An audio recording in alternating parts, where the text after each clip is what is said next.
videos that I'm currently doing called Halloween Picks for 2021. Continue on with Event Horizon, one of my all-time favorite horror experience films. Just an absolute crazy kind of, late 90s kind of thing experience that I absolutely recommend to a lot of people. I don't know what people think of this modern day, but I grew up with this film and I thought it was absolutely fantastic, and similar to kind of like some of the previous videos I talked about with The Blob especially. This film is very practical, it's very hands-on. It's basically what the writer said in these kind of interview for the film is that it's a haunted house movie in space, and that's what it is. It really kind of utilizes the kind of the space aspect to it. It isn't over the top or it's kind of cheesy, it isn't CGI heavy, it's very practical. The actual model of the ship itself for the Event Horizon is a practical model in space. The visual effects and all the kind of the early CGI stuff is actually still pretty good. It still holds up pretty well.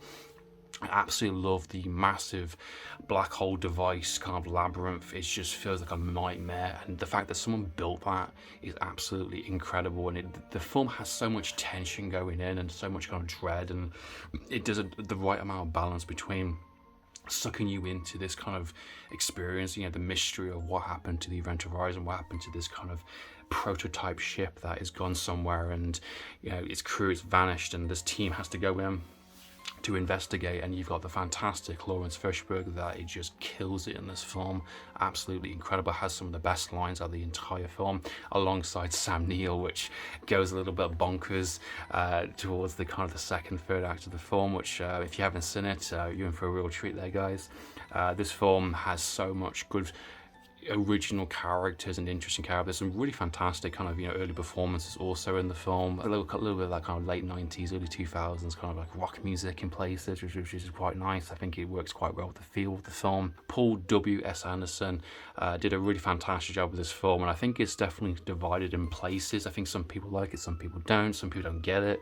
I think this film is his best film, absolutely. And whether you think of him with his later films, obviously with the Resident Evil movies, is more of his kind of more comfy kind of popcorn entertainment movies. They have this place, but this is actually, I think, his most genuine, like, I'm gonna make a really good fucking horror house kind of experience in space, and it's going to be fantastic. And of course this film is kind of famous for its kind of being cut down by the kind of the studio that was a little bit worried about it, a little bit too R-rated, a bit too NC-17, which there is like deleted scenes and footage on the actual Blu-ray itself, but there's a lot of that original footage and a lot of those original scenes are kind of lost through the ether kind of thing. So there's been multiple attempts to find it and find the original negatives, but I think they're long gone. I think they're destroyed.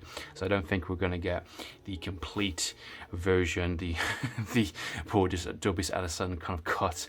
But honestly, I don't think we really need it, if I'm being honest. I think this film actually works really well by itself. This cut of the film, I think, is actually pretty solid. I'll be curious to see a longer version potentially if they ever did find the footage, but I don't think it's going to drastically alter the film. It'll just be a more violent, more kind of unrated version of the film, I think, and maybe a couple of sequences that might help out maybe in places. But I love the deleted scenes. I think they're fine. I can see why they've been cut. I can see why some sequences would be quite useful in the film. Some extra bit of background, a bit of knowledge, a bit more creepy factor to some of it. So the deleted scenes and the behind the scenes and the making of and the audio commentary, the brand new extra also on the Screen Factory edition from Paul W.S. Anderson is very interesting also. And the brand new Screen Factory version is definitely worth getting because you have the brand new 4K scan. You've got packed full of extras from the original release, plus a load of new extras also, brand new interviews and interviews with the cast and crew and the writer and all that kind of stuff as well, which is great, fantastic. And to kind of see the process of how this film came to be, which is very interesting, and during that time where the horror genre was kind of slipping, and it's just interesting to see where this film was placed and how much of a kind of cult classic it's become since its original release, and it's people still talking about it and people still really love it. So yeah, that's my pick. This is one of my Halloween picks for October month, guys. I hope you enjoy watching this film.